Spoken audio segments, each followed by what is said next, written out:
Stoughton. I am on the IPC booth at Electronica 2024 and I'm joined by Matthias from AT&S. Thanks for talking to me. Actually, I haven't seen your title in a PCB company or even an EMS company in the industry. So I want to start just by a quick introduction to you and telling me what your role is within the business. Yeah, happy to do it, Philip. Thanks for having the interview.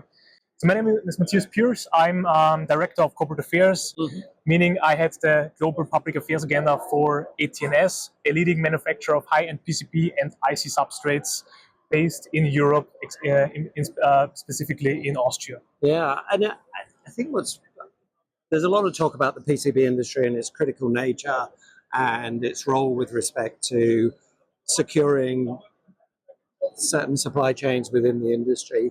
How does AT&S view that? Because AT&S is strongly European with a very strong European history, but it's also a global manufacturer. Exactly. We are definitely a global manufacturer. We got successful, I would say, with getting global actually with our plants.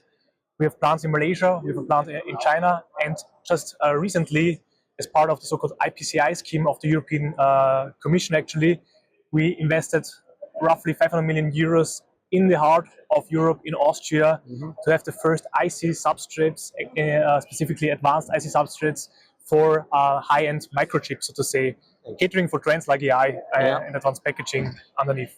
Okay, and is that transition from PCB into semiconductor a critical part of AT&S strategy?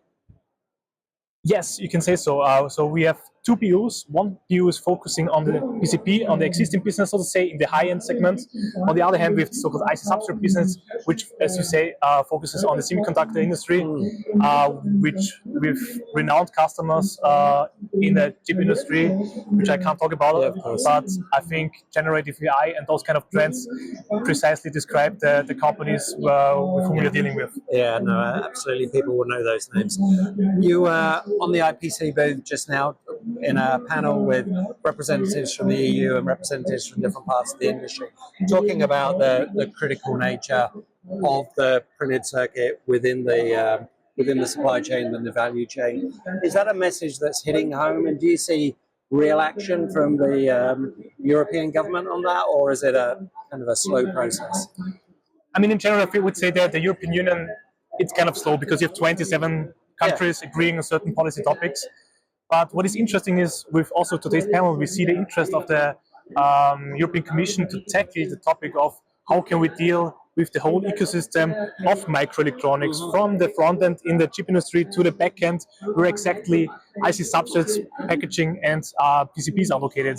And I think the more we engage with this dialogue, the more awareness we can create on how we can stay competitive in the future and create a certain kind of resiliency within Europe to have these technologies here. Yeah, and the only way you're going to get the message through to them is collectively. You can't do that individually as just AT&S. So it's important that you're, with companies like Zollner, with companies like Ilfa, talking about that at a EU level. How important are trade associations like IPC in bringing you together and helping you deliver that message? So in general, they are really important to have a strong voice vis-a-vis various stakeholders, especially on the European level, but also on the national level.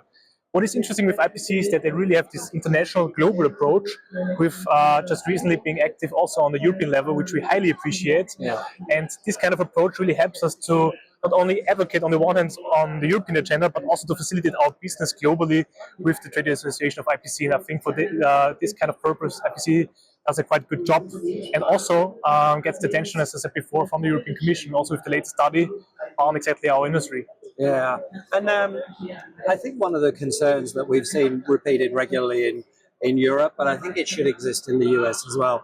Europe's barely at 2% of the global PCB industry. The US is barely at 3%. I started my career as a printed circuit board designer when 25% of the world's spare boards were made in Europe and maybe 30% were made in the US. So we've got quite close to the edge of the cliff before we've tried to step back. Do we have time to pull back from that critical size? Because the concern would be there's a critical mass at which it becomes less interesting for laminate suppliers, less interesting as a market for the capital equipment manufacturers. Do you feel there's a real risk of survival of the European industry?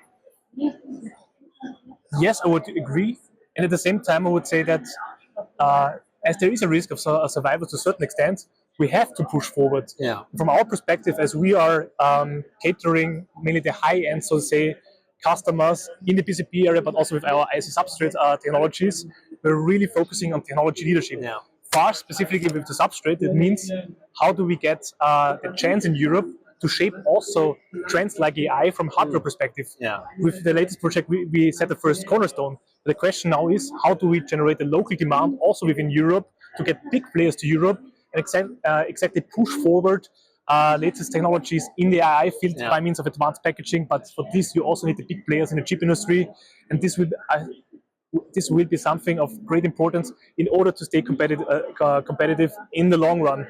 And I think research and development and innovation goes hand in hand with production. We have to secure both also in Europe in order to have a say on the long run. I think this is a challenge which you need to tackle not only from a public area, public perspective, but also from the private sector perspective, how we can perfectly work together. Yeah, and I think the key part to what the companies need to do is think about, okay, well, government can do a certain amount, but at some point we need to be competitive here in Europe. So how do you get a PCB facility here that is competitive? And to my mind, automation, the use of AI, digital transformation are all parts of that. Is that a strategy that is run in parallel to lobbying? You're also looking at how you can make Europe competitive with your Asian facilities?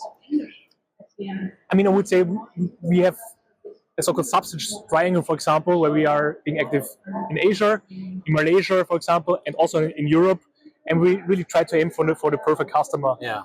The key is, I would say, in Europe, we have with the latest project, we have an R&D and prototyping line, which makes us faster to say, with a small-scale production facility, where you can really increase the speed of testing certain things and also producing at a small scale. Yeah. But also then you can hand it over to a high-volume production with our facility, for example, in Malaysia. So we're trying to match the strategy as good as possible to the market needs, of course, and also to be proactive as regards the customer needs of future customers. Yeah, absolutely. That makes sense. Thank you so much for talking to me. Thank you for your time, and let's talk again soon. Thanks a lot.